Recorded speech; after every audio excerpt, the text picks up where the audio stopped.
जय हिंद दोस्तों।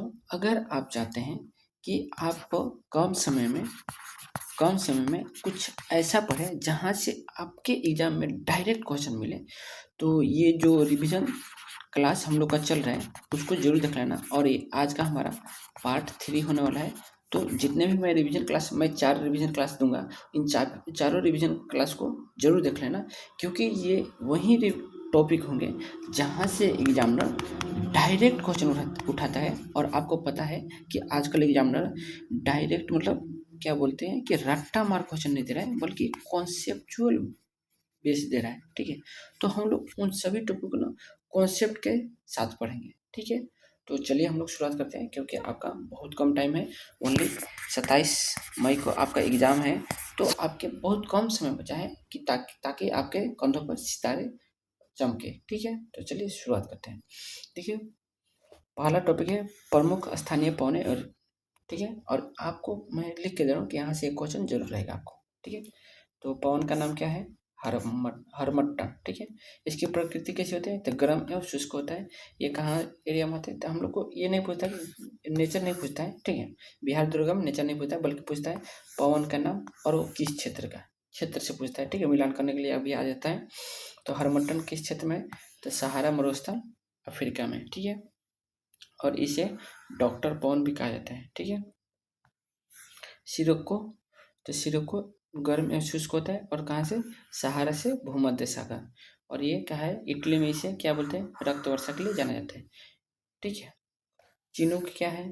तो गर्म एवं शुष्क है। और कहाँ पे चलते हैं? ये रॉकी पर्वत यूएस से, मतलब आप समझ सकते हैं उत्तरी अमेरिका मान सकते हैं। ठीक है, उत्तरी अमेरिका में। और इसे हिमभक्षी भी कहते हैं। फोन को, ये गर्म एवं शुष्क होता है। और आल्पस पर्वत स्विट्जरलैंड, यह अंगूर की खेती के लिए बहुत लाभदायक होता है। बोरा, ये क्वेश्चन पूछा हुआ है कि अंगूर की खेती के लिए सबसे लाभदायक पवन कौन से होते हैं? तो फोन, याद रखिएगा। ठीक है, और हिमभक्षी पवन किसको बोलते हैं? चिंबक, ये भी पूछा है। और रक्त वर्षा वाला कौन है? तो ये सिरोको, ये भी पूछा है। और डॉक्टर पवन, ये भी पूछा हुआ है। ठीक है, तो इसलिए मैंने उसका फैक्ट्स दिया है। बोरा क्या है? ठंडी और शुष्क है। और एड्रियाटिक सागर यानी इटली और हंगरी के, और ये बहुत तीव्र गति से चलती है। मिस्ट्रल ठंडी और शुष्क होती है, और फ्रांस और स्पेन में। और आल्पस पर्वत से भूमध्य सागर की ओर चलती है। ठीक है, जोंडा, तो गर्म एवं शुष्क, अर्जेंटीना में एंडीज पर्वत के। ठीक है, और ये क्या है? ये चिन्नू के समान ही पवन है। ब्लिजार्ड, ब्लिजार्ड क्या है? ठंडी और बर्फानी है। और ध्रुवीय क्षेत्र में कनाडा और साइबेरिया धूल भरी बर्फीली। ठीक है, तो डायरेक्ट याद रखिएगा। इसको एक बार और देख लेते हैं। हरमट्टन कहाँ है? सहारा मरुस्थल अफ्रीका में। सिरोको सहारा से भूमध्य सागर। चिनूक रॉकी पर्वत। फोन आल्पस पर्वत। बोरा एड्रियाटिक सागर, इटली और हंगरी कर सकते हैं। मिस्ट्रल फ्रांस एवं स्पेन। जोंडा अर्जेंटीना। ब्लिजार्ड ध्रुवीय क्षेत्र और कनाडा। ठीक है, लू आपको तो पता है, लू ये भारत में आता है, भारत एवं पाकिस्तान में। तो लू गर्म में शुष्क होता है। आपको गर्मियों में चलने वाली विनाशकारी पवन है। ठीक है, इससे बहुत लोग तबीयत खराब होता है। अब आते हैं हम लोग कुछ पर्यावरण से संध्या जो हुई थी, पर्यावरण संध्या। ठीक है, जहाँ से आपके एग्जाम में पूछा ही जाता है, जो कि प्री में भी बहुत पूछा था क्वेश्चन। ठीक है, मॉन्ट्रियल प्रोटोकॉल किसके लिए, किस उद्देश्य से किया गया था? तो ये ओजोन परत संरक्षण से था। ठीक है, और कब हुआ था? 1987 में ओजोन छिद्र रोकने हेतु सीएफसी पर प्रतिबंध लगा था। Kyoto protocol green house gas कटौती में। और ये कब हुआ था? 1997 में ग्लोबल वार्मिंग को कम करने के लिए। रामसर कन्वेंशन आर्द्र भूमि पूछता है। रामसर कन्वेंशन कौन सी भूमि होती है? तो आर्द्र भूमि। और कब हुआ था? 1971 में ईरान के रामसर शहर में हस्ताक्षरित। ठीक है, स्टॉकहोम सम्मेलन, ये मानव पर्यावरण पर चर्चा हुआ था। कब हुआ था? 1972 में। डेट भी पूछता है। ठीक है, इसलिए डेट भी याद रखना। इसी के बाद 5 जून को पर्यावरण दिवस मनाया जाता है। ठीक है, पृथ्वी सम्मेलन और इसके मॉन्ट्रियल प्रोटोकॉल के बाद क्या मनाया जाता है? तो ओजोन दिवस मनाया जाता है 16 सितंबर को। ठीक, पेरिस समझौता, देखिए पृथ्वी सम्मेलन 1992 में ब्राजील रियो डी जेनेरो बहुत पूछता है। ठीक है, सतत विकास के लिए किया गया था। पेरिस समझौता जलवायु परिवर्तन के लिए 2015 में तापमान वृद्धि को 2 डिग्री सेल्सियस नीचे रखना था, जबकि हुआ नहीं, बल्कि ऊपर चला गया। बोन कन्वेंशन प्रवासी पक्षी एवं पशु के लिए 1979 में CMS यानी कन्वेंशन ऑन माइग्रेटरी स्पीसीज। ठीक है, नागोया प्रोटोकॉल तो जैव विविधता से संबंधित था, 2010 में हुआ था। आनुवंशिक संशोधन तक पहुँच और लाभ साझा करना था। ठीक है, तो ये सभी देख लेना, ये बहुत एग्जाम में आपके आते हैं। अब देखिए यहाँ से कुछ एक्स्ट्रा पॉइंट देखते हैं हम लोग। ओजोन परत यह वायुमंडल के समताप मंडल में पाई जाती है। ओजोन दिवस हर साल 16 सितंबर को विश्व ओजोन दिवस मनाया जाता है, मॉन्ट्रियल प्रोटोकॉल की याद में। इकाई ओजोन परत की मोटाई की मापन क्या है इकाई, तो डॉप्सन बहुत पूछता है। ठीक है, अब देखिए वन्य जीव संरक्षण, इसके लिए साइट्स 1973 में, और भारत में वन्य जीव संरक्षण अधिनियम कब हुआ था, 1972 बहुत प्रचलित है। ठीक है, याद रखिएगा, पूछता है वन्य जीव संरक्षण अधिनियम कब हुआ था, 1972 में भारत में। ठीक है, हिमालय संरक्षण, तो इसके लिए भारत सरकार का national mission for sustaining the Himalaya ecosystem कार्य करता है। ठीक है, ओजोन परत मॉन्ट्रियल प्रोटोकॉल को अब तक की सबसे सफल पर्यावरण संधि माना जाता है। अब आते हैं हम लोग विदेशी यात्री से भी क्वेश्चन आते हैं। यात्री का नाम क्या है, तो विलियम फिंच। किसके टाइम में आया था, तो जहांगीर। ठीक, विलियम फिंच जहांगीर के टाइम में आया था, और इसने किसका वर्णन किया था, तो अकबर का वर्णन। इलाहाबाद के किले में 40 स्तंभों वाले महल का वर्णन किया है। ठीक है, फादर मॉन्सेरेट कब आया था, तो अकबर के समय में। अकबर के दरबार में आने वाला पहला जेसुइट पादरी था कौन, फादर मॉन्सेरेट। कैप्टन हॉकिंस जहांगीर के टाइम में आया था। ईस्ट इंडिया कंपनी का प्रतिनिधि इंग्लिश खान की उपाधि मिली थी। ठीक है, सर थॉमस रो जहांगीर के व्यापारिक रियायतें प्राप्त करने में सफल रहा था। बर्नियर शाहजहां और औरंगजेब के दोनों टाइम के था। पेशे से क्या था, चिकित्सक था, और travel in the Mughal empire लिखी गई थी। ठीक है, travel in the Mughal empire Bernier ने लिखी थी। ठीक है, ट्रेविनियर, ये भी बहुत पूछा, ट्रेविनियर किसके टाइम था, शाहजहां और औरंगजेब। शाहजहां औरंगजेब टाइम टाइम पे दो आए थे, बर्नियर और ट्रेविनियर। ठीक है, ये ट्रेविनियर क्या था, देखिए बर्नियर था पेशे से चिकित्सक, जिसने लिखा था travel in the Mughal empire, और ट्रेविनियर क्या था, तो पेशे से जौहरी था, यानी ज्वेलर था, और कोहिनूर हीरे का वर्णन किया था। मनुची किसके टाइम, औरंगजेब के, और ये कहाँ से, इटली का यात्री था। इसे अस्टोरियो डो मुगल का लेखक है। ठीक है, अस्टोरियो डो मुगल लेखक था। पीटर मुंडी किसके टाइम में, शाहजहां में मुगल काल के भीषण अकाल का वर्णन किया था।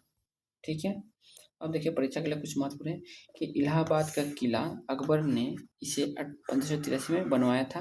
विलियम फिंच के अनुसार इसके निर्माण में 5000 से 20,000 लोगों ने 40 साल तक काम किया था।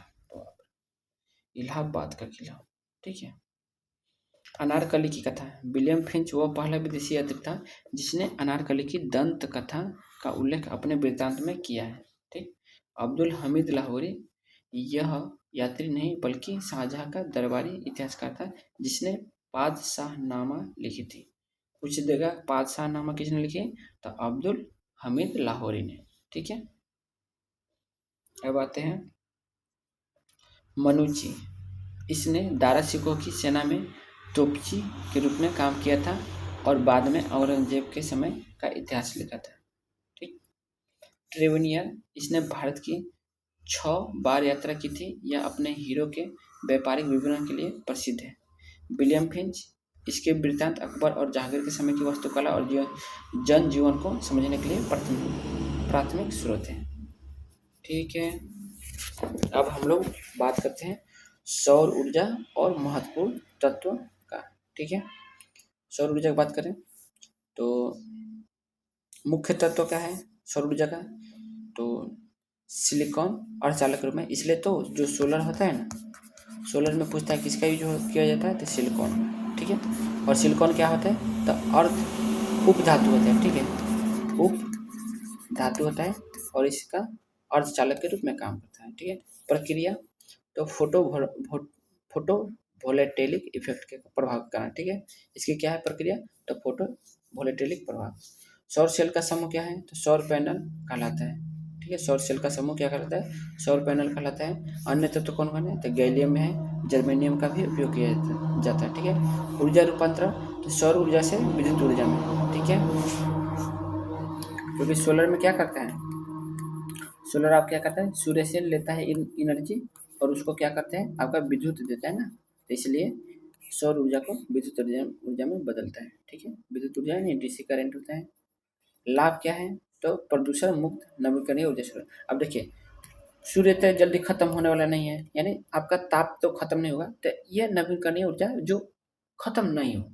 नवीकरणीय ऊर्जा क्या बोलते हैं? जो कभी खत्म नहीं हो, जैसे पानी हो गया, ये सूर्य हो गया, तो ये सब जल्दी खत्म नहीं होगा। वहीं पेट्रोलियम होगा, गैस होगा, ये सब अनवीकरणीय आते हैं क्योंकि वो खत्म हो जाएंगे। कोयला भी अनवीकरणीय में आते हैं क्योंकि वो खत्म हो जाएगा। ठीक है, तो और ये सब इसमें प्रदूषण कहाँ होता है? आप सोलर जब उससे बल्ब जलाते हैं, सोलर का यूज करते हैं, तो क्या आपका कोई धुआं हुआ निकलता है? नहीं निकलता। वहीं आप कोयला जलाएंगे, पेट्रोल जलाएंगे, तो आपका धुआं निकलेगा, वो प्रदूषण करेगा। ठीक है, अब आते हैं हमें प्रमुख ऊर्जा रूपांतरण का उपकरण देते हैं। देखिए देखिए, परीक्षा में अक्सर पूछा जाता है कि कौन सा यंत्र किस ऊर्जा को बदलता है। तो आपको पता है डायनेमो क्या करता है? तो डायनेमो यांत्रिक ऊर्जा को विद्युत ऊर्जा में, जबकि विद्युत मोटर क्या करते हैं? जो आप लोग डायनेमो, देखिए डायनेमो क्या बात करते हैं? डायनेमो डायनेमो मतलब जनरेटर हो गया। जनरेटर आपके गाँव में लगता होगा शादी ब्याह में, तो जनरेटर आप देखते हैं कि हम लोग तेल डालते हैं, तो वो यांत्रिक ऊर्जा है, और उसको क्या करते हैं? वो बल्ब जलाने का काम करता है, यानी विद्युत ऊर्जा बदल देता है। ठीक है, और विद्युत मोटर आप क्या करते हैं?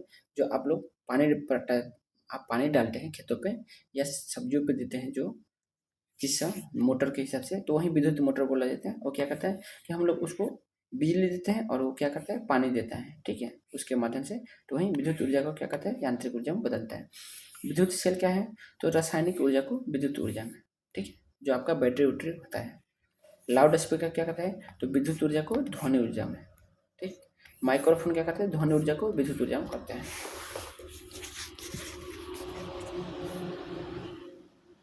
अब बात करते हैं बेरिलियम। यह एक हल्की धातु है जिसका उपयोग मुख्य रूप से मिश्र धातु और एक्सरे खिड़कियों में होता है। ठीक है, अब देखिए ये विकल्पों की गहराई से विश्लेषण क्या बोला है कि जो ना ये सब मैं जो भी क्वेश्चन उठाया हूँ ना, तो सब पीआईक्यू जो क्वेश्चन है, उन्हीं को सभी को मैंने टॉपिक बताए। तो जो पीआईक्यू क्वेश्चन है ना, तो उसका भी जो ऑप्शन था सभी, उन्हें ऑप्शन का विश्लेषण भी दिया है। ठीक है, तो इसलिए मैं बोला हूँ कि आपका पीआईक्यू तो देख ही नहीं, उसके साथ जो टॉपिक आपके एग्जाम में पूछे जाते हैं ना, वो सारे टॉपिक आपका आएंगे। ठीक है, अब बात करते हैं सिलिकॉन। ये पृथ्वी की पपड़ी में ऑक्सीजन के बाद दूसरी सबसे प्रचुर तत्व है। सिलिकॉन क्या है?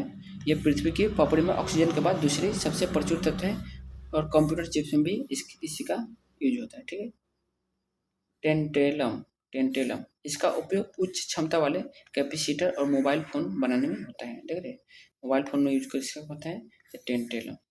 अति शुद्ध कार्बन, तो ग्रेफाइट या हीरा सौर सेल में इसकी प्राथमिक भूमिका नहीं होती है।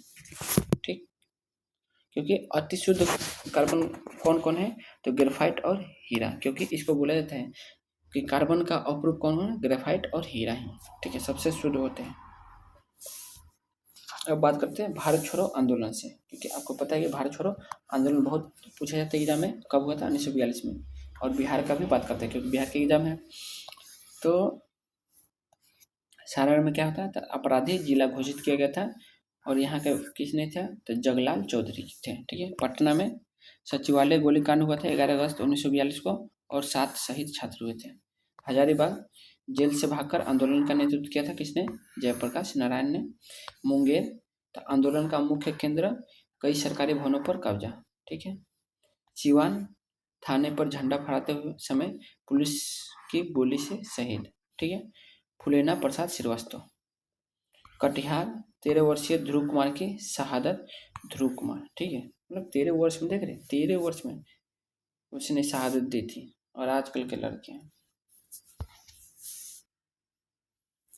अब बात करते हैं आज़ाद दस्ता की। ठीक है, तो भारत छोड़ो आंदोलन के दौरान जयप्रकाश नारायण ने नेपाल की तराई राजविलास जंगल में आज़ाद दस्ता का गठन किया था। ठीक है, कब किया था? भारत छोड़ो आंदोलन के समय जयप्रकाश नारायण ने किसी नेपाल की तराई में राजविलास जंगल में, ठीक है, आज़ाद दस्ता का गठन। ठीक है, तो ये सब कॉन्सेप्चुअल क्वेश्चन आते हैं यहाँ से, तो इसको जरूर देखना, क्योंकि आजकल एग्जामिनर कॉन्सेप्चुअल क्वेश्चन ही देख रहे हैं। सचिवालय गोलीकांड, तो पटना के तत्कालीन जिला मजिस्ट्रेट WC आर्चर ने निहत्थे छात्रों पर गोली चलाने का आदेश दिया था। ठीक है, बिहार का नेतृत्व पूछेगा किसने? तो WC आर्चर ने। बिहार का नेतृत्व डॉक्टर राजेंद्र प्रसाद को गिरफ्तार कर बांकीपुर जेल में रखा गया था। ठीक है, बांकीपुर कहाँ है? तो पटना में। बलिया, चित्तू पांडे के नेतृत्व में यहाँ पहली समानांतर सरकार बनी थी बिहार की सीमा से सटा क्षेत्र। ठीक है, बलिया अब यूपी में तो चला ही गया। ठीक है, यूपी में है। अब आते हैं हम लोग विश्लेषण करते हैं। सारण, यह आंदोलन इतना उग्र था कि पुलिस और प्रशासन पूरी तरह विफल हो गए थे, इसलिए इसे अपराधी जिला कहा गया था सारण को। ठीक है। गया, यहाँ भी व्यापक गिरफ्तारियां हुई थी, लेकिन यह अपराधी जिला घोषित नहीं था। भोजपुर, यहाँ जगदम्बा प्रसाद जैसा नेताओं ने आंदोलन की गति दी थी। अब बात करते हैं 1857 की विद्रोह का। ठीक है। तो जगदीशपुर बिहार किसने किया था? तो कुंवर सिंह और अमर सिंह। बहुत लोग को नहीं पता है कि अमर सिंह है। ठीक है। सब कोई लोग जानते हैं कुंवर सिंह, लेकिन अमर सिंह भी थे। ठीक। और किसने दबाया था इस विद्रोह को? तो विलियम टेलर और विंसेंट आयर ने। किसने दबाया? तो विलियम टेलर और विंसेंट आयर ने। बहुत पूछता है। ठीक है। विलियम टेलर और विंसेंट आयर, देख रहे हैं दोनों का बीबी है। ठीक है। बीबी ने मिलके क्या? कुंवर, कुंवर मतलब लड़का होता है, तो बीबी ने मिलकर कुंवर, पति को भी बोला जाता है, तो बीबी ने मिलकर कुंवर को दबा दिया। क्योंकि आजकल बीबियों का राज चल रहा है, तो पति तो शांत हो जा रहे हैं, तो बीबी ने मिलकर क्या किया? पति को शांत किया। ठीक है। इस तरह से याद कर सकते हैं। झांसी, झांसी की कौन थी? रानी लक्ष्मीबाई, और इसको दबाने वाला हीरोज था। ठीक है।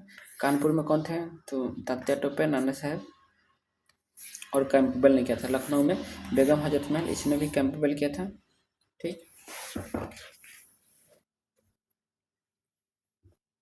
दिल्ली, अब देखिए कानपुर में ना क क, ठीक है, तो याद रखिएगा क। कानपुर यानी क से शुरुआत होगा। लखनऊ भी स से यानी लख। ठीक है। इस तरह याद कर सकते हैं। दिल्ली, दिल्ली तो बहादुर शाह जफर थे दिल्ली से, और सैन्य सैन्य किसने संभाला था? बैख्त खान ने। ठीक है। और इसको दबाया किसने? निकलसन और हडसन ने। ठीक है। बरेली से कौन था? खान बहादुर खान, ये बहुत ही डेंजर आदमी थे। ठीक है। कैंपबेल, इसको भी किसने दबाया? कैंपबेल ने। इलाहाबाद, लियाकत अली, ये भी डेंजरस थे, इसको किसने किया? कर्नल नील ने। और फतेहपुर में अजीमुल्ला खान, जनरल रेनाल्ड ने। ठीक है। तो ये सब याद रखिएगा। बस इतना ही लोग हैं जहाँ से एग्जाम में पूछा जाता है। ठीक है। इससे बाहर नहीं पूछेगा। अगला है वीर कुंवर सिंह से संबंधित कुछ देख लेते हैं हम लोग एक एक्स्ट्रा पॉइंट, क्योंकि कॉन्सेप्चुअल क्वेश्चन आते हैं। बिहार का सिंह किसे बोला जाता है? बिहार का सिंह कुंवर सिंह को बोला जाता है। अमर सिंह, कुंवर सिंह की मृत्यु के बाद उनके भाई अमर सिंह ने विद्रोह का नेतृत्व संभाला और कैमूर की पहाड़ियों से छापामार युद्ध रखा था। ठीक है। आरा विजय, 27 जुलाई 1857 को कुंवर सिंह ने आरा शहर पर विजय प्राप्त की थी। मृत्यु, गंगा पार करते समय हाथ में गोली लगने पर उन्होंने अपना हाथ काटकर गंगा को अर्पित कर दिया था। ठीक। 26 अप्रैल 1858 को उनकी मृत्यु हुई थी।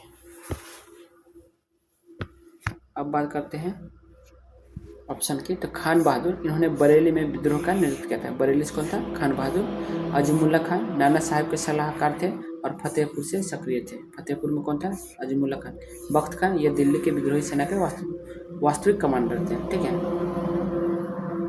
अब देखते हैं हम लोग प्रधानमंत्री नियुक्ति और उनके संवैधानिक प्रावधान चार्ट की बात है। ठीक है। तो प्रधानमंत्री क्या? तो संविधान अनुच्छेद कब से? तो अनुच्छेद 75 में नियुक्ति की बात करते हैं। किसके? प्रधानमंत्री के। अनुच्छेद 74 में मदद एवं सलाह की बात करते हैं। नियुक्तिकर्ता कौन है? तो भारत का राष्ट्रपति नियुक्त करता है। योग्यता, लोकसभा एवं राज्यसभा का सदस्य होना अनिवार्य है। विशेष स्थिति, यदि सदस्य नहीं है तो 6 महीने के भीतर सदस्य बनना होगा। कार्यकाल, राष्ट्रपति के प्रसाद पर्यंत में, वास्तव में लोकसभा में बहुमत तक। ठीक है। वास्तव में क्या होता है? लोकसभा के बहुमत तक। शपथ राष्ट्रपति द्वारा दिलाई जाती है। किसकी? प्रधानमंत्री के। त्यागपत्र राष्ट्रपति को संबोधित किया जाता है। न्यूनतम आयु 25 वर्ष लोकसभा हेतु या 30 वर्ष राज्यसभा हेतु। ठीक है। राज्यसभा में रहेंगे 30 और लोकसभा में रहेंगे 25।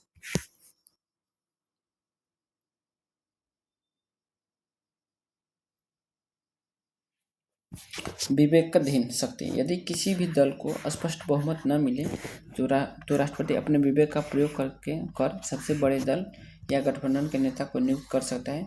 उसे 1 महीने के भीतर विश्वास मत साबित करना होता है। ये आपको याद रखिएगा। ठीक है। कॉन्सेप्चुअल क्वेश्चन आते हैं तो यहाँ से आपका हो जाएगा। राज्यसभा से पीएम इंदिरा गांधी, राज्यसभा से पीएम कौन बने हैं? इंदिरा गांधी, मनमोहन सिंह, HD देवगौड़ा, ऐसे प्रधानमंत्री थे जो नियुक्ति के समय राज्यसभा के सदस्य थे। मंत्रिपरिषद प्रधानमंत्री की सलाह पर ही राष्ट्रपति अन्य मंत्रियों की नियुक्ति करते हैं। वास्तविक प्रमुख राष्ट्रपति केवल नाम मात्र का प्रमुख है, जबकि प्रधानमंत्री वास्तविक डी फैक्टो कार्यकारी प्रमुख होता है। ठीक है, अब बात करते हैं राज्यसभा। तो प्रधानमंत्री लोकसभा के प्रति उत्तरदायी होता है। प्रधानमंत्री लोकसभा के प्रति उत्तरदायी होता है, इसलिए बहुमत लोकसभा में देखा जाता है। राष्ट्रपति का विवेक, यह केवल त्रिशंकु संसद की स्थिति में ही संभव है, सामान्यतः नहीं। गठबंधन का नेता, यह सही हो सकता है, लेकिन विकल्प डी सबसे सच। देखिए जो ऑप्शन था ना, उसकी बात कर रहा है। ठीक है, तो वो जब क्वेश्चन देखे होते हैं तब पता चलता है। तो चलिए हम लोग आगे चलते हैं। अब हम लोग बात करते हैं कुछ देश की राजधानियों के बाद। ठीक है, जहाँ से आपके एग्जाम में पूछा हुआ है, जिसे ओशिनिया क्षेत्र है। ठीक है, यहाँ से आपके एग्जाम में पूछा हुआ है, बिहार दरोगा में, मेंस में। तो फिजी की राजधानी क्या है? तो सुवा। और डॉलर क्या है? Fiji dollar. वानुवातु तो कहाँ है? पोर्ट बिला कहाँ है? इसकी मुद्रा करेंसी क्या है? तो वाटू है। ठीक है, और टोंगा की राजधानी क्या है? तो नुकु ओलोफा। देखिए ऐसे ही क्वेश्चन आपके एग्जाम में आता है, ऐसे नाम आएंगे ना, आप कभी सुने भी नहीं होंगे।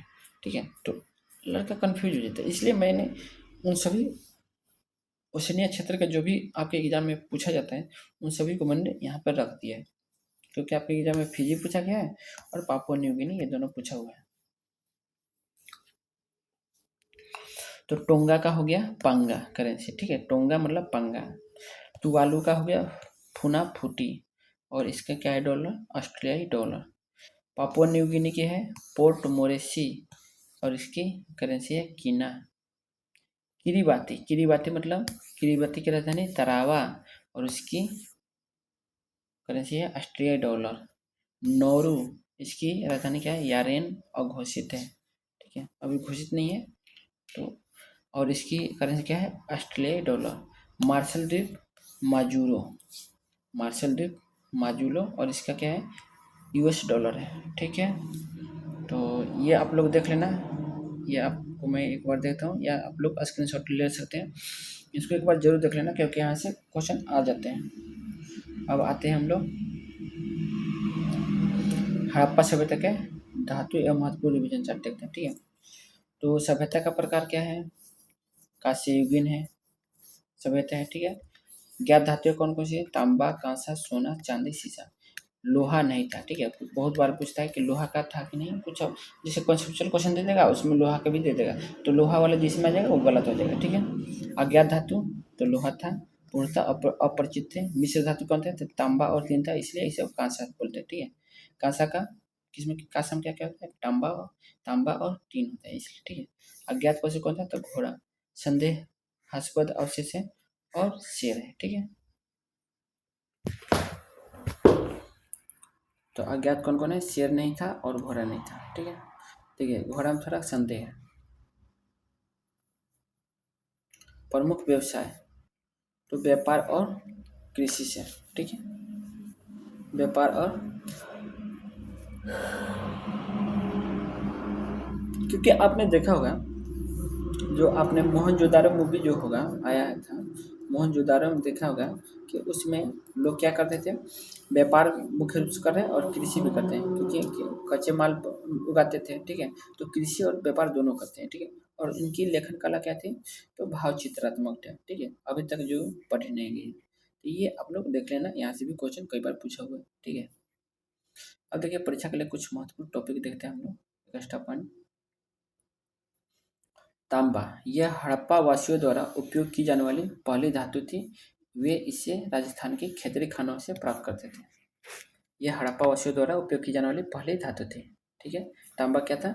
यह हड़प्पा वासियों द्वारा उपयोग की जाने वाली पहली धातु थी। ठीक है, और इसे कहाँ से? राजस्थान के खेत से खानों में प्राप्त करते थे। कांसा क्या था? तो हड़प्पा सभ्यता अपने कांस्य शिल्प के लिए प्रसिद्ध है। प्रसिद्ध नर्तकी की मूर्ति इसी धातु की बनी है, जो जिसको हम लोग क्या बोलते हैं? नटराज भी बोला जाता है। ठीक है, नटराज जैसी जो है, इसी का देन है। ठीक है, तो नर्तकी की मूर्ति कांसे से बनी हुई है। ठीक है, लोहे का साक्ष्य, भारत में लोहे का सबसे पुराने साक्ष्य उत्तर प्रदेश के अंतरजी खेड़ा से मिले हैं, जो हड़प्पा काल के बहुत बाद का है। ठीक है, हथियार, हड़प्पा के लोग शांतिप्रिय थे, उनके पास लोहे के तलवार जैसे रक्षात्मक हथियारों का अभाव था। ठीक है, अब बात करते हैं कुछ विकल्पों का। तो तांबा मानव द्वारा प्रयुक्त पहली धातु और हड़प्पा काल में प्रचुर मात्रा में थी। ठीक है।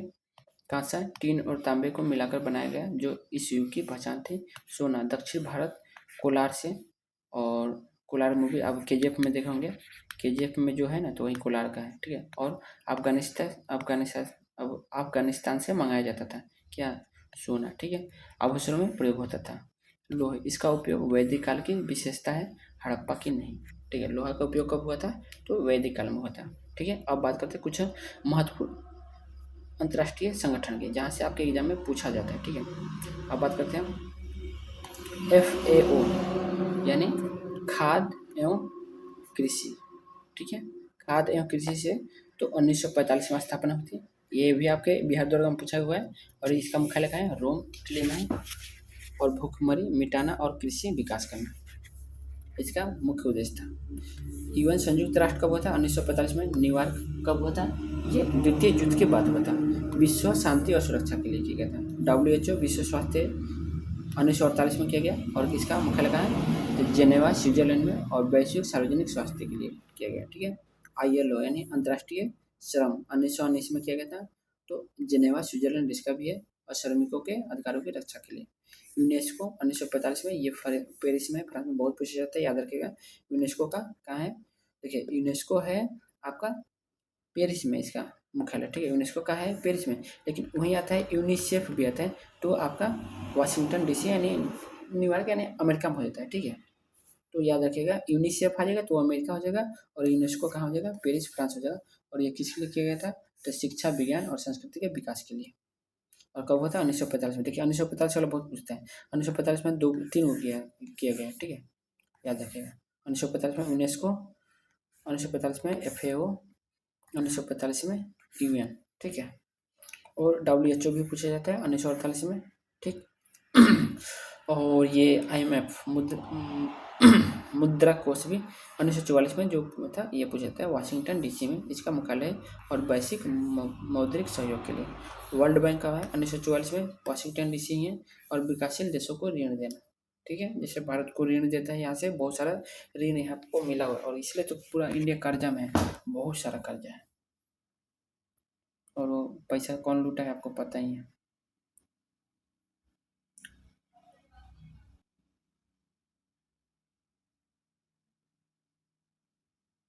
अब बात करते हैं FAO का। तो FAO का आदर्श वाक्य क्या है, तो इसका मोटो है फेट पेनिस यानी लेट देयर बी ब्रेड। ठीक है। विश्व खाद्य दिवस 16 अक्टूबर को FAO का स्थापना दिवस की याद में मनाया जाता है। भारत FAO का संस्थापक सदस्य है। 2020 में FAO की 75वीं वर्षगांठ पर भारत ने ₹75 का स्मारक सिक्का जारी किया था। मुख्यालय याद रखने की ट्रिक, खाने पीने से संबंधित संगठन जैसे FAO WFP का मुख्यालय अक्सर रोम इटली में होता है। खाने पीने का जो भी होता है रोम इटली में होता है। ठीक है। अब बात करते हैं 1964 में क्या है, तो इस वर्ष भारत में भारतीय खाद्य निगम यानी FCI की स्थापना का अधिनियम पारित हुआ था। 1977 में भारत की स्वतंत्रता का वर्ष, और इस वर्ष गेट जो बाद में WTO बना की स्थापना हुई थी। ठीक है। गेट 1945 द्वितीय विश्व युद्ध के अंत के बाद वैश्विक स्थिरता के लिए FAO, UN, यूनेस्को जैसे कई संगठनों की नींव रखी गई थी। ठीक है। अब बात करते हैं प्रमुख देशों के संसद के बारे में, क्योंकि यहाँ से भी क्वेश्चन आता है। तो अगर बात करें जर्मनी के संसद का नाम क्या है, तो जर्मनी वाइमर बोला जाता है, इसका है राइख स्टॉक। ठीक है। राइख स्टॉक। जापान का क्या है, तो डायट है, जापान का डायट है। अफगानिस्तान का क्या है, शोरा। रूस का ड्यूमा। ठीक है। ये सब एग्जाम में पूछे जाते हैं, याद रखिएगा। अब बात करते हैं इजराइल की। ठीक है। तो इजराइल का है नेसेट, बहुत पूछता है। ठीक है। नेपाल का राष्ट्रीय पंचायत, ईरान और मालदीव का मजलिस, संयुक्त राज्य अमेरिका का कांग्रेस। ठीक है। तो चलिए आज के बाद चलते हैं अगले। देखिए ये आपको याद होना चाहिए, ये वाइमर पूछा हुआ है। ठीक है। वाइमर संविधान, जर्मनी के संविधान को क्या बोलते हैं, वाइमर संविधान बोलते हैं। और उसके संसद को क्या बोले थे, राइखस्टॉग, अभी नाम देखे ऊपर। अब बात करते हैं स्थापना। प्रथम विश्व युद्ध में जर्मनी की हार के बाद 1919 में वाइमर नामक स्थान पर लोकतांत्रिक संविधान अपनाया गया था। संवैधानिक स्रोत। भारतीय संविधान में आपातकाल के दौरान मौलिक अधिकारों का स्थगन का प्रावधान जर्मनी के वाइमर संविधान से लिया गया है। ठीक है। जो आपको पता नहीं कि आपातकाल के दौरान जो हमारे मौलिक अधिकार है वो खत्म हो जाते हैं, बस 20 से 21 बचा रहता है। तो मौलिक अधिकार जो खत्म होता है वो कहाँ से लिए गए, तो किससे, तो वाइमर संविधान से। ठीक है। अनुपातिक प्रतिनिधित्व। वाइमर संविधान की एक बड़ी कमी अनुपातिक प्रतिनिधित्व प्रणाली थी, जिससे किसी एक पार्टी को बहुमत मिलना कठिन था। ठीक है। अंततः 1933 में हिटलर ने अग्नि डिक्री और एनबलिंग एक्ट के माध्यम से वाइमर लोकतंत्र को समाप्त कर दिया था। किसने, हिटलर ने। ठीक है। अब बात करते हैं डाइट। डाइट कहाँ से, अभी जस्ट बताया हमने, जापान की संसद का नाम है। ठीक है, याद रखिएगा, जापान के लोग अच्छी डाइट लेते हैं। ठीक है, इस तरह से आप रख सकते हैं, जापान के लोग अच्छी डाइट लेते हैं। शोरा। शोरा अफगानिस्तान की संसद का नाम है। राइखस्टैग जर्मनी की संसद का नाम है। और 1933 में इसे रहस्यमय तरीके से आग लग गई थी, जिसका फायदा उठाकर हिटलर सत्ता में आया था। ठीक है। असेंबली, यह एक सामान्य शब्द है, लेकिन नेशनल असेंबली फ्रांस और पाकिस्तान जैसे देशों की संसद को कहा जाता है। ठीक है। नेशनल असेंबली बोले तो किसका, फ्रांस और पाकिस्तान के संसद का नाम है। अब हम लोग बात करते हैं भारत के प्रमुख जलप्रपात की बात करते हैं। कुंचिकल। कुंचिकल ये किस नदी पर, बराही नदी पर, किस राज्य पे, कर्नाटक, और भारत का सबसे ऊंचा है, ऊंचा जलप्रपात। ठीक है, 455 मीटर है। जोग गोरखसुपा शरावती नदी पर है और यह कर्नाटक है। इसे महात्मा गांधी प्रपात भी कहा जाता है। ठीक है। यन्ना नर्मदा नदी पर, महाराष्ट्र महाबलेश्वर नर्मदा नदी पर स्थित प्रमुख प्रपात है। शिव समुद्रम कावेरी नदी पर कर्नाटक में है और एशिया का प्रथम जल विद्युत गृह यहीं बना था। ठीक है। बहुउद्देशीय, एशिया का प्रथम जल विद्युत गृह कहाँ पर बना था, तो शिव समुद्रम में। ठीक है। चुलिया चंबल में है, राजस्थान। कोटा के पास स्थित है। धुआंधार नर्मदा नदी पर, मध्य प्रदेश में। जबलपुर भेड़ा घाट में स्थित है। हुंडरू स्वर्ण रेखा झारखंड में है, रांची के पास स्थित है। चित्रकूट इंद्रावती छत्तीसगढ़ के पास, इसे भारत का नियाग्रा कहा जाता है। ठीक है। अब बात करें दूध सागर की, तो दूध सागर मांडवी नदी पर है, गोवा कर्नाटक, गोवा कर्नाटक की सीमा पर स्थित है। अब देखिए कुंचिकल बनाम जोग। अक्सर छात्र जोग को सबसे ऊंचा मानते हैं, लेकिन जोग भारत का सबसे ऊंचा, देखिए जोग क्या है, भारत का सबसे ऊंचा सीधा गिरने वाला प्रपात है, जबकि कुल ऊंचाई में कुंचिकल सबसे बड़ा है। ठीक है। अगर सीधा गिरने वाला पूछते हैं तो कौन है, जोग है, लेकिन सबसे ऊंचा कौन है, कुंचिकल है। ठीक है। भारत का नियाग्रा छत्तीसगढ़ के चित्रकूट जलप्रपात को उसके घोड़े की नाल जैसे आकार के कारण भारत का नियाग्रा जलप्रपात बोला जाता है। बिहार के जलप्रपात, तो बिहार दरोगा बीपीएस के लिए याद रखें, ककोलत जलप्रपात नवादा जिले में स्थित है। ठीक है। ककोलत कहाँ है, नवादा जिले में। रकीम कुंड, यह बिहार के रोहतास जिले में गायघाट नदी पर स्थित है। रकीम कुंड, ठीक है, यह बिहार के रोहतास जिले में गायघाट में नदी पर स्थित है। अब देखते हैं हम लोग प्रमुख विद्रोह। ठीक, तो सन्यासी विद्रोह की बात करें तो 1763 में 1763 से 1800 कहाँ पे हुआ था, बंगाल में। सन्यासी कहाँ पे हुआ था, बंगाल में। और कौन कौन थे, तो केना सरकार और दिलजी नारायण थे। मुंडा विद्रोह 1899 1900 में छोटा नागपुर झारखंड में हुआ था, बिरसा मुंडा थे। अहोम विद्रोह 1828 में कहाँ हुआ था, तो अहोम असम में था। गोमधर कुंवर ने किया था। सिपाही विद्रोह 1857 में उत्तर एवं मध्य भारत में मंगल पांडे कुंवर सिंह, वो जो आपका 1857 के विद्रोह का बात करें ना, उसी की बात कर रहे हैं। ठीक है। तो इसमें आपको पता है मंगल पांडे भी बहुत फेमस है, कुंवर सिंह भी बहुत फेमस है। संथाल विद्रोह कहाँ हुआ था, तो 1855 से 56 में हुआ था। राजमहल पहाड़ियों में सिद्धू और कानून इसके थे। ठीक है, झारखंड में हुआ था। पाबना विद्रोह 1873 से 76 में बंगाल में हुआ था। ठीक है। पाबना विद्रोह 1873 क्षेत्र में बंगाल में हुआ था। ईशान चंद्र राय थे। तो देखिए पाबना विद्रोह और सन्यासी विद्रोह बंगाल में। ठीक है। अहोम विद्रोह असम में। ठीक है, इस तरह से याद कर सकते हैं। अब बात करते हैं वंदे मातरम से जुड़े महत्वपूर्ण रचयिता कौन है, तो बंकिम चंद्र चट्टोपाध्याय। उपन्यास किस उपन्यास से लिया गया, आनंदमठ उपन्यास से लिया गया। ठीक है। वंदे मातरम बंकिम चंद्र चट्टोपाध्याय द्वारा लिखित है। प्रथम गायन 1896 के कलकत्ता कांग्रेस अधिवेशन में रवीन्द्रनाथ टैगोर द्वारा। ठीक है। दर्जा 24 जनवरी 1950 को इसे भारत का राष्ट्रीय गीत स्वीकार किया गया था। 24 जनवरी 1950 को इसे भारत का राष्ट्रीय गीत स्वीकार किया गया था। 24 जनवरी 1950 को। ठीक है,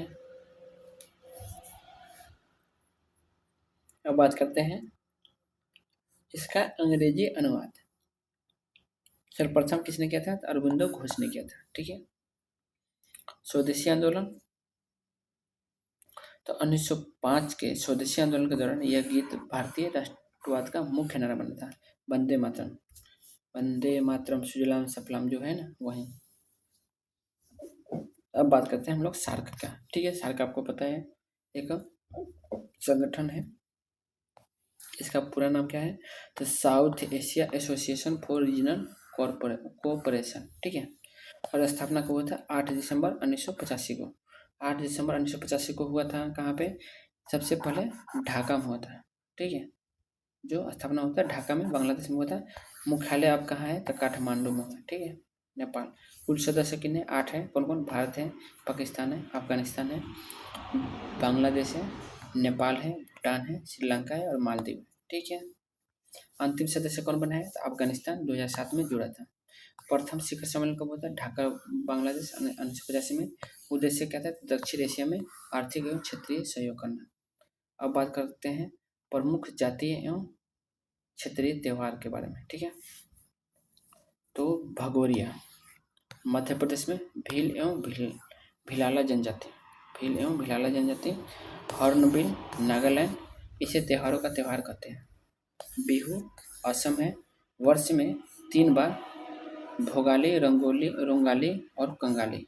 ठीक है, बिहू कितने? असम में वर्ष में 3 बार, भोगाली, रोंगाली और कोंगाली।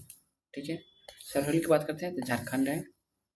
मुंडा, उराव और हो जनजातियों द्वारा। गणगौर तीज राजस्थान में है, भगवान शिव और पार्वती की पूजा के लिए। काला घोड़ा उत्सव तो महाराष्ट्र में, मुंबई में है, वार्षिक कला महोत्सव है। लोसार कहाँ पे है? तो आपके लद्दाख और अरुणाचल प्रदेश में, याद रखिएगा। अब देखिए इसको, भगोरिया मध्य प्रदेश में, हॉर्नबिल नागालैंड में। ठीक, भगोरिया मध्य प्रदेश, हॉर्नबिल नागालैंड, बिहू असम, सरहुल झारखंड, गणगौर राजस्थान, बहुत पूछता है गणगौर। ठीक है, काला घोड़ा उत्सव महाराष्ट्र में, ये बहुत फेमस है। लोसार ये लद्दाख और अरुणाचल प्रदेश। ठीक है, और देखिए लोसार पूछते तिब्बत बौद्ध वाला है। ठीक है, गणगौर में किसका? भगवान शिव और पार्वती की पूजा के लिए। और मेदारम यात्रा तो ये तेलंगाना में। ठीक है, कुंभ के बाद दूसरा सबसे बड़ा मेला है मेदारम यात्रा। अब बात करते हैं भगोरिया त्यौहार की। तो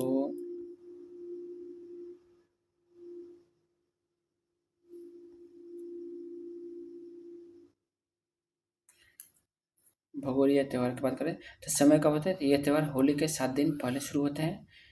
महत्व क्या है? तो ये एक प्रेम और मेल मिलाप का त्यौहार है, जिसे हाट यानी बाजार के रूप में मनाया जाता है। प्रमुख गतिविधियाँ यहाँ का पारंपरिक नृत्य और लोकगीत पर्यटकों के बीच काफ़ी लोकप्रिय है।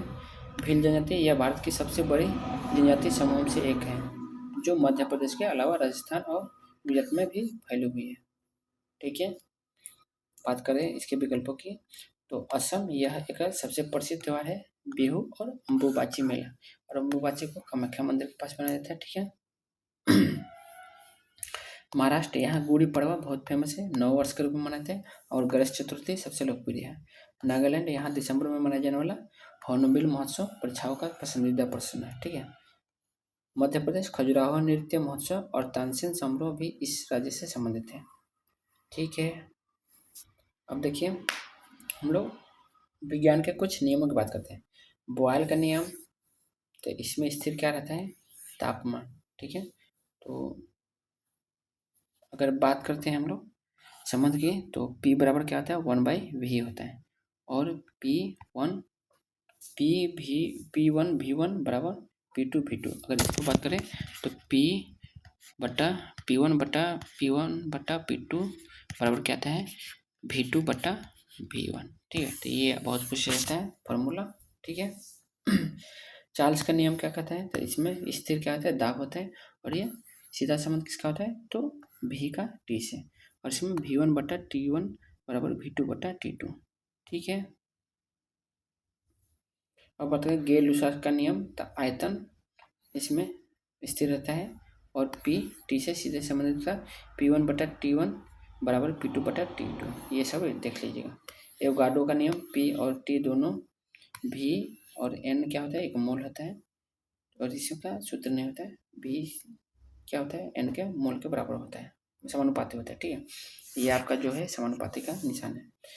अब बात करते हैं आदर्श गैस का समीकरण। तो इसमें क्या होता है, PV/T/N संबंध होता है और क्या होता है, तो PV बराबर NRT। ठीक है, तो ये आप लोग याद रख सकते हैं। तो चलिए हम लोग आगे चलते हैं। अब देखिए कुछ विकल्पों का विश्लेषण करते हैं। तो बॉयल का नियम यह बताता है कि यदि तापमान स्थिर रहे तो गैस का दाब बढ़ने पर उसका आयतन घट जाता है। उदाहरण सिरिंज का काम करना। देखिए तापमान स्थिर है तो गैस का दाब बढ़ेगा तो उसका आयतन क्या होगा, घटेगा। क्योंकि यहाँ पे क्या है, यहाँ पे उल्टा है ना रिलेशन, तो वहीं बता रहे हैं। यहाँ पे जैसे प्रेशर क्या होगा, अगर प्रेशर बढ़ेगा तो आयतन घटेगा, अगर आयतन बढ़ेगा तो प्रेशर घटेगा, क्योंकि उल्टा है। ठीक। अब बात करते हैं चार्ल्स का नियम। यह बताता है कि स्थिर दाब पर गैस को गर्म करने पर उसका आयतन बढ़ता है। क्योंकि देखिए प्रेशर बढ़ने पर क्या होता है, उसका आयतन भी क्या होगा, बढ़ेगा। क्योंकि क्या है, आप देख सकते हैं इसका डायरेक्ट समानुपाती है।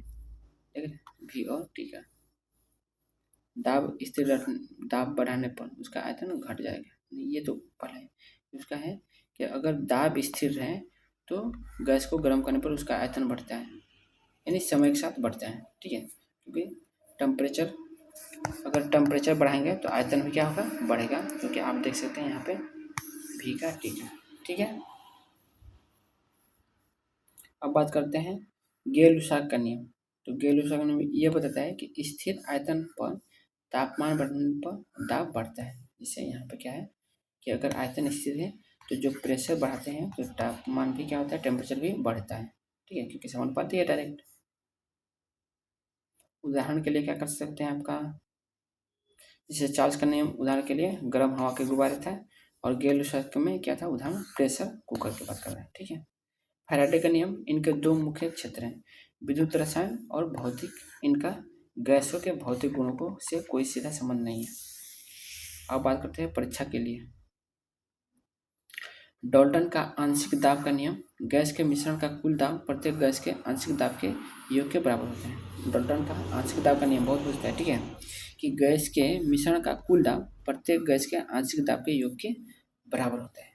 ग्राहम का विसरण नियम क्या होता है, डिफ्यूजन, गैस के फैलने की दर उसके घनत्व के वर्गमूल के व्युत्क्रमानुपाती होते हैं। ठीक है, देखिए R समानुपाती है किसका, तो D के वर्ग क्या है, वर्गमूल के व्युत्क्रमानुपाती है। ठीक है, तो ये आपका वही चीज़ बता रहा है।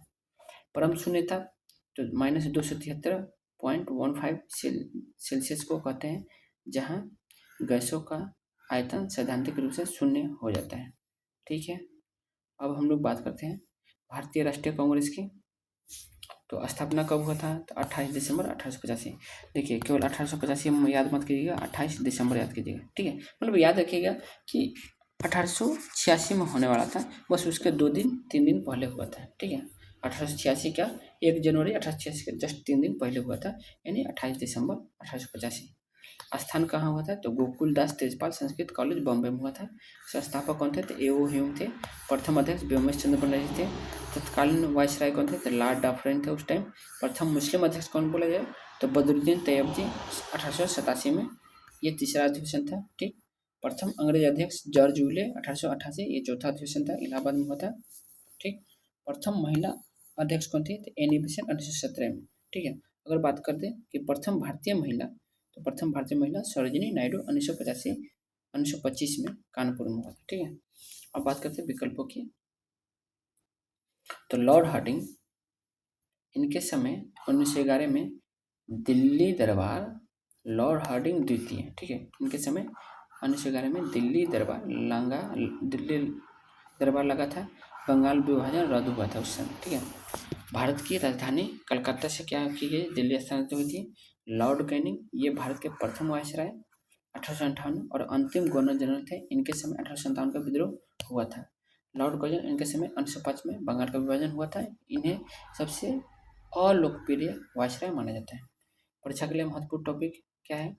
तो सेफ्टी वॉल्व सिद्धांत। लाला लाजपत राय ने कांग्रेस को डफरिन के दिमागी उपज और एक सेफ्टी वॉल्व बताया था। लाला लाजपत राय ने कांग्रेस को क्या बोला था? डफरिन के दिमागी उपज और एक सेफ्टी वॉल्व बताया था। गांधी जी और कांग्रेस। महात्मा गांधी जी ने केवल एक बार 1924 में बेलगाम अधिवेशन में कांग्रेस की अध्यक्षता की थी। ठीक है। और पूर्ण स्वराज 1929 के लाहौर अधिवेशन अध्यक्ष नेहरू में पूर्ण स्वराज का लक्ष्य रखा गया था। ठीक है। बिहार और कांग्रेस। बिहार में पहला कांग्रेस अधिवेशन 1912 में बांकीपुर पटना में हुआ था। अध्यक्ष कौन थे? RN मधोलकर थे। ठीक है। तो चलिए आज के लिए बस इतना ही, और अगले शिफ्ट में हम लोग नदी वदी और जितना बचा हुआ है उसको हम लोग करेंगे। ठीक है। तो अभी भी नहीं तो कर ही लेते भाई, क्योंकि देखिए 80 हम लोग का है, अभी मात्र 55, अभी 5 और कर लेते हैं थोड़ा सा टॉपिक। तो कावेरी की बात करें तो कावेरी की सहायक नदी कौन है? तो हेमवती, अक्रावती, काबिनी, भवानी, अमरावती। ठीक है। कावेरी की कौन है? तो हेमवती। देख रहे हैं वती वती बहुत आ रहे हैं। हेमवती, अक्रावती, अमरावती, भवानी, काबिनी। तो नी भी आया लास्ट में। ठीक है। नी और वती ये देख रहे हैं, किसी में नहीं नी और वती नहीं आ रहा है। मतलब कावेरी का जो भी है तो नी आ जाए और वती आ जाए तो आपको किसका याद रखना है? कावेरी का। कृष्णा मुस्सा है, मुसी है, मालप्रभा है, तुंगभद्रा है, ठीक, कोयना है, घटप्रभा है। ठीक है। तो प्रभा जिसमें आ जाए वो क्या है? कृष्णा है। ठीक है। कृष्णा ना तो कोयना, कृष्णा तो कोयना। ये कोयना पूछा हुआ है महाराष्ट्र में। ठीक है। तो कृष्णा, कोयना याद रखेगा। तुम भद्रा, भद्रा, भद्रा, भद्रा और मुसी तो ये हैदराबाद वाला है, तो हैदराबाद का याद रखेगा। हैदराबाद इसी किनारे पास है, तो मुसी हैदराबाद। ठीक है। तो इसको याद रखेगा, हुसैन सागर है। ठीक है। तो मुसी और तुंगभद्रा, तुंगभद्रा तो याद रख सकते हैं। ठीक है। और प्रभा जहाँ भी है कृष्णा नदी याद रखना है। ठीक है। और कोयना, कृष्णा, कोयना। ठीक है। गोदावरी की बात करें तो गोदावरी में पेनगंगा, वेनगंगा, क्योंकि गोदावरी को वैसे भी दक्षिण भारत का गंगा बोला जाता है, क्योंकि ये सबसे। ठीक है। तो दक्षिण गंगा के बोले जाते हैं, तो वृद्ध गंगा भी बोला जाता है, इसको वृद्ध गंगा भी वृद्ध नदी बोले जाते हैं, या वृद्ध गंगा या दक्षिण की गंगा बोले जाते हैं, दक्षिण। ठीक है। और दक्षिण गंगा और बूढ़ी गंगा भी बोला जाता है। तो गंगा तो पेन गंगा, वेन गंगा, गंगा है तो मतलब गोदावरी है। ठीक है। इंद्रावती भी है। देखिए वह थी इसमें आ रहा था क्या कावेरी में, लेकिन बस इसमें इंद्रावती याद रखेगा कि इंद्रावती किसकी है? गोदावरी की है। इंद्रावती, गोदावरी, इंद्रावती, गोदावरी। ठीक है। तो ये बस याद रखेगा, वती इसमें एक आता है, गोदावरी में इंद्रावती। और परिणीता, परिता और मंजीरा ये सब किसके? गोदावरी के हैं। ठीक है। और इसे बूढ़ी गंगा और दक्षिणी गंगा कहते हैं। महानदी की बात करें तो मांड, महान, महा यानी मांड, महा यानी मांड, शिवनाथ, महानदी, मांड, शिवनाथ, हसदेव, इबतेल। ठीक है। हसदेव, इबतेल ये सब किसकी सहायक नदी है? तो महानदी की। और उड़ीसा का शोक इसे बोले जाते हैं, हीराखंड बांध इसी पर है। नर्मदा, ओरसंग, तावा, शक्कर, हिरन। ठीक है। तो वैसे भी इसका नहीं पूछते, गोदावरी पूछ जाते हैं, कृष्णा पूछ जाते हैं। ठीक है। पश्चिम की ओर बहने वाली सबसे लंबी नदी है कौन? नर्मदा। पश्चिम की ओर बहने वाली। यमुना, चंबल, केन, बेतवा, हिंडन ये पूछा जाता है चंबल के बारे में। ठीक है। चंबल, केन, बेतवा, हिंडन। गंगा की सबसे बड़ी सहायक नदी है। ठीक है। अगर बात करें कावेरी की तो कावेरी, हेमवती यह सही है। ठीक है। कावेरी की क्या है? सहायक नदी हेमवती, यह सही है। हेमवती कावेरी की बाईं ओर से महत्वपूर्ण सहायक नदी है। गोदावरी, मूसी गलत है। गोदावरी, मूसी की क्या है? तो हम लोग कृष्णा कहते हैं। गोदावरी की प्रमुख सहायक नदी पेनगंगा, वेनगंगा और इंद्रावती है। ठीक है। मूसी नदी कृष्णा नदी की सहायक है। महानदी मांड हो, ये सही है। मांड नदी छत्तीसगढ़ में महानदी से मिलती है। कृष्णा, मालप्रभा ये सब सही है। मालप्रभा कर्नाटक में कृष्णा नदी से मिलने वाली प्रमुख सहायक नदी है। ठीक है, बात करते हैं हम लोग कुछ एक्स्ट्रा पॉइंट के। तो हैदराबाद यह मूसी नदी के तट पर स्थित है, अक्सर पूछा जाने वाला प्रश्न है। और प्रायद्वीपीय भारत की सबसे लंबी नदी, और मूसी नदी में ही हुसैन सागर है। ठीक है, जहाँ पे आप मूवी में देखते होंगे बुद्ध भगवान का बड़ी सी मूर्ति दिखाती है हर बार मूवी में, तो वही है हुसैन सागर में। ठीक है, प्रायद्वीपीय भारत की सबसे लंबी नदी गोदावरी 1465 किलोमीटर। ठीक है,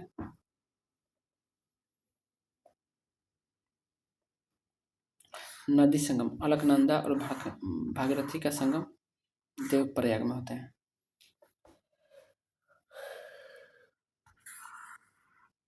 जहाँ इसे क्या कहते हैं, गंगा। लुप्त नदी सरस्वती नदी को अंत सलील माना जाता है, वो लुप्त माने जाते हैं। ठीक है, अब बात करते हैं कुछ संवैधानिक पद की और उनके न्यूनतम आयु की, क्योंकि आपका पूछा जाता है। राष्ट्रपति की आयु कितनी होनी चाहिए, 35 वर्ष। उपराष्ट्रपति की 35 वर्ष। राज्यपाल की भी 35 वर्ष। राज्यसभा सदस्य का 30 वर्ष। विधान परिषद सदस्य का 30 वर्ष। लोकसभा का 25 वर्ष। विधान सभा सदस्य का 25 वर्ष। ठीक है, अब बात करते हैं प्रधानमंत्री की। तो प्रधानमंत्री 25 वर्ष यदि किसका हो, लोकसभा और विधानसभा हो तो। ठीक है, विधान सदस्य हो तभी। ठीक है, 25 वर्ष। अगर वहीं राज्यसभा से रिलेटेड हो तो उसको 30 चाहिए। ठीक, पंचायत नगर पालिका सदस्य तो 21 वर्ष। पंचायत नगर पालिका सदस्य। मतदान की आयु 18 वर्ष। ठीक है, अब कुछ एक एक्स्ट्रा पॉइंट देखते हैं। तो अस्थायी सदन, राज्यसभा एक अस्थायी सदन है, यह कभी भंग नहीं होती है। कार्यकाल इसके सदस्यों का कार्यकाल कितना होता है, 6 वर्ष तक होता है। सदन का कोई कार्यकाल नहीं होता है। सेवानिवृत्ति प्रत्येक 2 वर्ष बाद 1/3 सदस्य सेवानिवृत्त हो जाते हैं। पदेन सभापति भारत का उपराष्ट्रपति राज्यसभा का पदेन सभापति होता है। ठीक है, भारत का उपराष्ट्रपति राज्यसभा का क्या होता है, पदेन सभापति होता है। नामांकन राष्ट्रपति द्वारा 12 सदस्यों को कला साहित्य विज्ञान और समाज सेवा के क्षेत्र में नामांकित किया जाता है। अब देखिए बात करते हैं मुजफ्फरपुर बम कांड का, क्योंकि यहाँ से भी क्वेश्चन आते रहते हैं।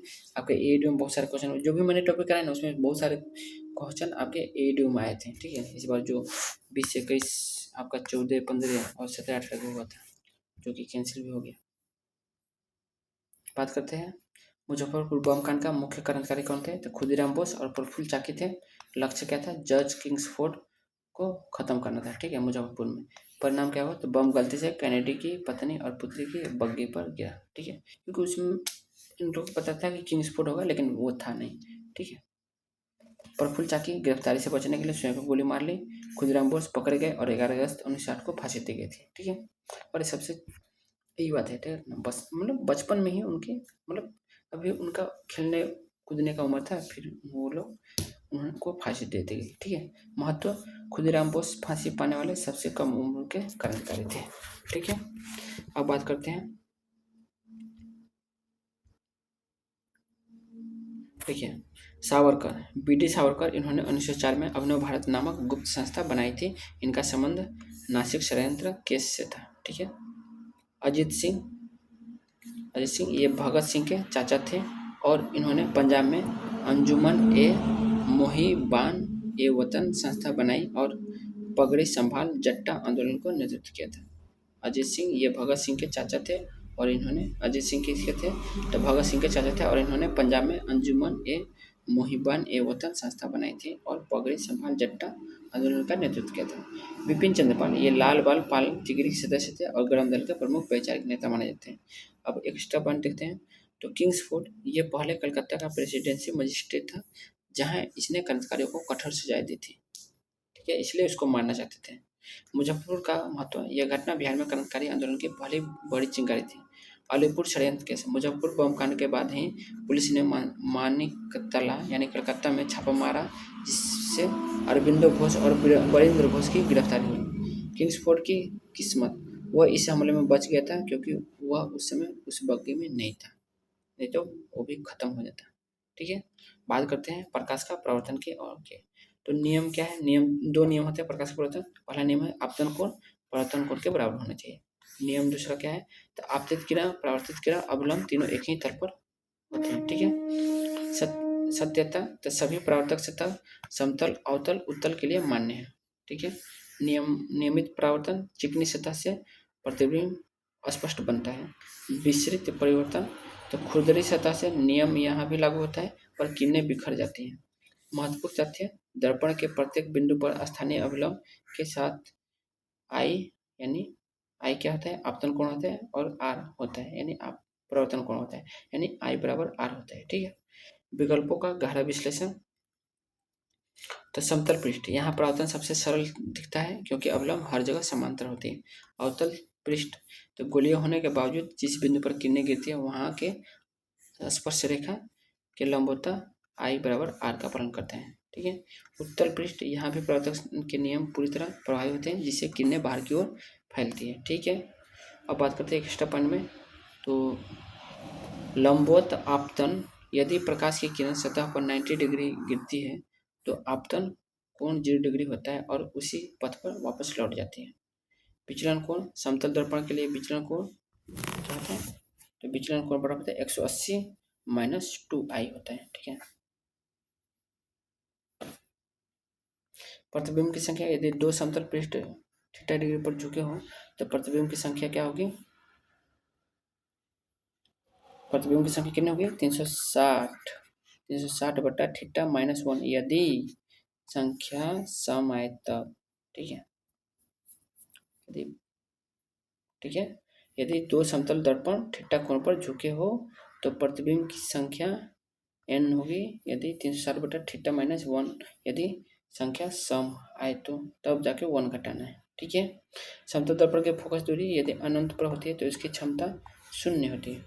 ठीक है। समतल दर्पण के फोकस दूरी अनंत पर होती है तो इसकी क्षमता क्या होती है, शून्य होती है। याद रखिएगा, बहुत पूछता है। ठीक है। अब बात करते हैं प्रमुख मृदा और स्थानीय नाम। तो नवीन जलोढ़ मृत्यु क्या होता है, तो नवीन जलोढ़ खादर उत्तर भारत में, गोरडू गुजरात में। ठीक है। क्या क्या नाम है, खादर है उत्तर भारत में खादर बोला जाता है और गुजरात में गोरडू बोला जाता है। नदी के बाढ़ से आने वाला मैदान है। ठीक है। पुरानी जलोढ़ यानी भांगर बोला जाता है, ऊंचे मैदानी भाग होते हैं। ठीक है। काली मृदा रेगुर, काली मृदा का नाम बोलते हैं रेगुर, बहुत पूछता है। काली मृदा का नाम क्या है, रेगुर। कपास मृदा चरनोजम। ठीक है। क्या क्या नाम है, रेगुर मिट्टी, कपास मिट्टी और चेरनोजेम। दक्कन ट्रैप गुजरात महाराष्ट्र में। ठीक है, पाया जाता है। लवणीय मृदा तो रेह, कल्लर, ऊसर, धूल। और क्या कहाँ का, तो हरियाणा, पंजाब, राजस्थान। शुष्क मृदा तो रेतीली मृदा को बोले जाते हैं और थार मरुस्थल में पाया जाता है। लेटराइट भाटा छत्तीसगढ़ में कुछ स्थानों पर, भारी वर्षा वाले स्थानों पर पाया जाता है। ठीक है। बात करते हैं तो माता, यह बुंदेलखंड क्षेत्र में पाई जाने वाली एक प्रकार की लाल मिट्टी है। भाटा, यह छत्तीसगढ़ और महाराष्ट्र के कुछ हिस्सों में लेटराइट जैसे कठोर मृदा के लिए उपयोग की जाती है। ठीक है। गोरडू गुजरात में नवीन कॉप मृदा का नाम है। यह तंबाकू और कपास की खेती के लिए बहुत उपजाऊ है। भांगर, यह पूरे भारत में, पूरे उत्तर भारत में पुरानी जलोढ़ मिट्टी को कहा जाता है जिसमें कंकड़ की अधिकता होती है यानी कैल्शियम कार्बोनेट की। एक स्टेप पॉइंट देते हैं तो गुजरात की मुख्य मृदा, गुजरात में सबसे अधिक विस्तार काली मृदा और जलोढ़ मृदा का है। ठीक है। कॉप मृदा, इससे ही जलोढ़ यानी एलुवियलाई, एलुवियल। ठीक है। जलोढ़ को एलुवियल इंग्लिश में बोलते हैं, एलुवियल मृदा कहते हैं। यह भारत के सबसे बड़े भूभाग लगभग 43% पर पाई जाती है।